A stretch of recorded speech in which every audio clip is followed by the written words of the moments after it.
Well, the Arctic start to summer and June continues across the northwest of Europe, while we've got the full-fledged summer across South and East Europe.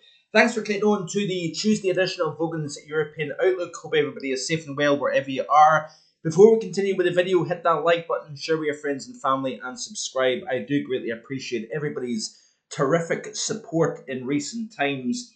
I've seen quite a significant jump in the views as well as subscribers, so a massive thank you to everybody for your amazing support. These are the temperature anomalies across Europe for the month of May, and it's quite interesting when we flip to the month of June, the almost the polar opposite actually compared to May. So this is May and this is June. You can see where areas are warmer than average versus colder than average. They've essentially flipped on their head. And it's going to be very, very interesting to see how the second half of June goes. So we're firmly below average across the UK and Ireland at the moment. It doesn't necessarily mean that we are guaranteed to see a below average June. But given the fact that we are seeing a subtle change taking place now, we're going to start to cut off that northerly airflow and replace it with actually some kind of west to southwesterly winds. But low pressure is going to gain control of the UK and Ireland atmosphere, and it's going to be a slow process seeing a warming trend taking place. I don't see any imminent surge of major warmth to replace this anomalous cold that we've got over the country at the moment here. So it's going to be all to play for during the second half of the month. Remember what I said in the June outlook, that we would see a firmly below average month during the first 15 days, and then a likely warmer and wetter second half. So it's been cool and largely dry during the first half, and it's likely to be somewhat warmer but also wetter during the second half. And I explained in yesterday's video in quite a bit of detail. Hope it was easy enough to understand and not too much of a waffle. But nonetheless, I explained the movement of the Madden-Julian oscillation, the active phase, so that's the large-scale upward motion within the tropics, starting to propagate across the Pacific, now into the Americas and the Atlantic. We're going to start to likely see increased activity, not necessarily storms and hurricanes, but we are likely to see an uptick in favorable conditions within the tropical Atlantic for some sort of development possibly taking place. So the atmosphere is definitely getting a little bit of a nudge, a little bit of a kick, and we are going to start to see the changes taking place really from about as early as tomorrow onwards. Like I say, we're going to lose that northerly flow, and we're going to start to see the pattern move along. We've really been essentially stuck in place with high pressure to the west, low pressure close by either to the north or to the east of the UK. That has been continually sending our air in from the north from an Arctic source. We'll cut that off. We're going to lose that connection from the Arctic region, and then what we're going to start to see is an area of low pressure moving in. But with low pressure, wind, rain, lots of cloud cover, we're not going to suddenly go from highs of 10 to 14 Celsius across the UK to all of a sudden mid-20s. It's not going to be quite as clear cut as that. But what a difference this day and yesterday makes compared to the same time last year. It is really quite remarkable that this is a tweet here by Highland Weather showing temperatures at 12 noon today of only 6 to about 8 Celsius. Widespread temperatures in the Highlands of Scotland, the Northern Isles as well, stuck between 6 and 8 Celsius. Now, on this day last year, we were talking about 23 to 26, even locally 27 widely. These are the current temperatures. You can see here again, like we've seen day after day, it's really the persistency of this chill that is becoming very, very impressive.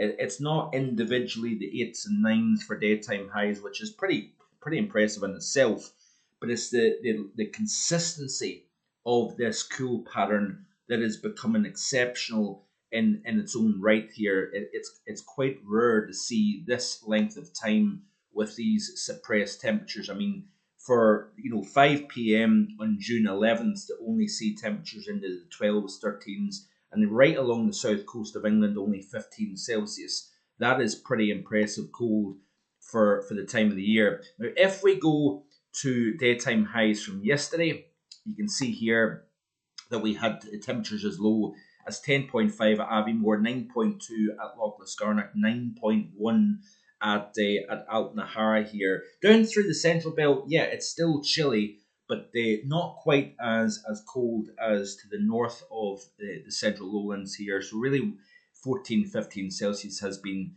a mainstay across the central belt, and then south of that we did see temperatures kind of generally in the 13 to about 17, even 18 Celsius. So just a couple of degrees below the average across the south coast of England. The level of chill has been more impressive the further north. As you progress north over the UK, the anomaly compared to average has been more notable. But even at 13.6, 13.7, 13.4 in East Anglia for this time of the year, you're talking 6-7 Celsius below average. So that is rather notable. Now, if we go to the same day last year, these are the temperatures that we were talking about here. So this is yesterday, and let's look back to a year ago yesterday, and this was the temperatures that we were looking at here. So we had temperatures where we're having only 9 Celsius for a maximum. We were talking about 25.8 at Loch Liscarnock and 27.0 Celsius, 27.7, 28.7 at both Kinloss and Lossiemouth respectively here. So that is a very, very notable difference. Then as you get further south, over England and Wales, we had temperatures over 30 Celsius. So we're talking about 18 Celsius at the moment. Yesterday, 30 Celsius. And this was the earliest 30 Celsius in the UK, by the way, since 2012. Like on yesterday last year, if that makes sense. We actually had a 29.1 at Prestwick Airport, so very, very close to 30 Celsius even in Scotland yesterday last year. This is the current temperatures across the continent, and we've got that continued divide. So these are the temperatures last year on yesterday's date, and these are the current temperatures across the continent at the moment here. So we continue with this distinct northwest to southeast divide here. I do have a work colleague at the moment that's down in Antalya enjoying a holiday with his family. Temperatures are currently 29.9. Remember, it's well into the evening time now in southeastern Europe. We're talking about temperatures into the mid-30s, anywhere from Greece, Turkey, up through Bulgaria, Romania, Moldova, and central and eastern Ukraine. We've got 30s well up into western Russia as well, while we've only got the low to mid-teens anywhere from central France through the Low Countries into Germany at the moment here. So very, very interesting weather pattern from a meteorological point of view, but obviously if you're a winter weather, not winter weather, I always have to muck something up, don't I? If you're a lover of summer-like weather, you will have to be a little bit more patient, I'm afraid, folks, because it doesn't look as if it's coming particularly soon. It's certainly not in a hurry to visit our shores. So is low. You get into the summertime, you get a pattern that you could only dream of in the wintertime. This is an interesting tweet here by Callum McCall, BBC weatherman based in Glasgow, showing the webcam over Cairngorm. This was this morning. So another day of snow falling on the tops of our mountains. This is day 8 in a row of seeing measurable snow. I think it only takes one more day, if I'm right in saying, for that 1977 and 2012 record for the amount of days of measurable snow on the tops of the Scottish mountains. So this is what is making it more and more impressive.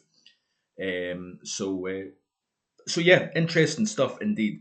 So before we look at the finer details on the GFS, let's have a look at the GFS ensemble upper air pattern. This is what we've got at the moment. The negative UK extending into Central Europe over Scandinavia. We've got the ridge over southeastern Europe delivering the heat. We've also got the high pressure to the west of the UK. That negative NAO pattern has been dominant for the best part of 10 days. What are we expecting over the next few days? Remember I said the MJO was progressing into the Atlantic now. We are starting to see a change, quite a dramatic change over the United States, by the way, where we had heat across the west and cool across the east. We're flipping that on its head. We're seeing a hot east and a cool west, and therefore we're also seeing the ripple effect taking place further across the Atlantic and into Europe. So as we play through this loop, higher pressure kind of tries to nudge in. You notice here it kind of breaks up in the 500 millibar level, and then low pressure moves in to end this work week and begin the weekend, and that looks as if it's going to be the dominant player through the upcoming weekend. Low pressure, it's going to be a washing machine effect, windy conditions, wet conditions, showers, longer spells of rain, and temperatures again rather subdued for the time of the year. Do we see any kind of hint of any significant high or Spanish plume moving northwards? Essentially, no. We're going to see an easing of the chill that we have at the moment here, but it is still going to be suppressed temperatures as we continue to progress into the final 10 days of June. And therefore, it's making me think that we would need to have a really significant surge of heat through the final week to flip this cold anomaly on its head, because we're going to see subpar temperatures through the majority of the rest of this work week. That is going to continue to push that anomaly, that cold anomaly, down, and therefore we're likely to see the anomaly become sustained enough that we do not flip this on its head. So this could be we're increasing the chance of a colder than average June overall. You notice here that the 500 millibar pattern of the GFS ensemble does not indicate any kind of anomalous high or low. We're in a kind of neutral at this moment in time. At the very, very end, you notice here that we have slightly higher than normal pressure over the UK, but that is not a heat wave look by any stretch. Looking at the temperature anomaly here, and you can see that the upcoming 5 days is still below average. So this is the period now taking us to the 16th of June. In the 6 to 10, we are getting closer to average, but this is now the period entering towards the 21st of June. And in the 11 to 15 day, it looks as if there is a very slight warmer than average signal by the GFS ensemble. Let's have a look and see what the CFSV2 is indicating for week 1. So again, very, very cool compared to average through week 1. That is a very impressive temperature anomaly for this time of the year. You do not often see that, by the way, folks.